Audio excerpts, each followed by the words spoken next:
நாம இப்ப வாழ்ற வாழ்க்கையை வாழ்ந்துட்டு 30 வருஷம் முன்னாடி போனா எப்படி இருக்கும்? அது மாதிரியான ஒரு சிச்சுவேஷன்ல தான் நான் இருக்கேன். நான் மட்டும் இல்ல, யுஏ இல்ல, எல்லா கேஜி ஸ்டூடெண்ட்ஸோட மதர்ஸும் தான். கேஜி இவ்ளோ பெரிய படிப்புன்னு இப்பதான் தெரியுது மை லார்ட்.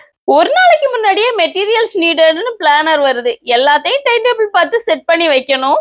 இந்த ஒற்ற வேலை, நொற்ற வேலை இதெல்லாம் பாதி நமக்கு வந்து சேருது. பாதிய நம்ம முடிக்கணும். மீதி ஆன்லைன் கிளாஸ்ல அவங்க முடிக்கிறாங்களான்னு பார்க்கணும். கிச்சன்ல சமைக்கிற வேலை போதாதுன்னு பிள்ளைங்களுக்கு கிண்டர் கிச்சன்னு ஒண்ணு வச்சிருக்காங்க. அதுல ஃப்ரூட்ஸ கட் பண்ணி அவங்கள வச்சு சலாடும் பண்ண வைக்கணும்.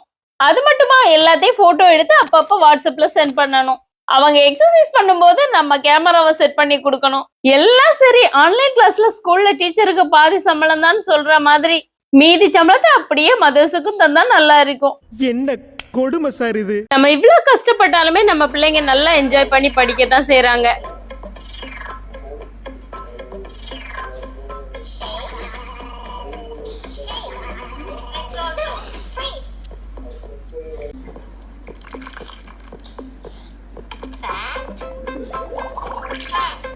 சோ பயப்படுறதுக்கு ஒண்ணும் இல்ல. 2 வருஷம் கொரோனாவே கடந்து வந்துட்டோம். அது மாதிரி இதுவும் கடந்து போகும்.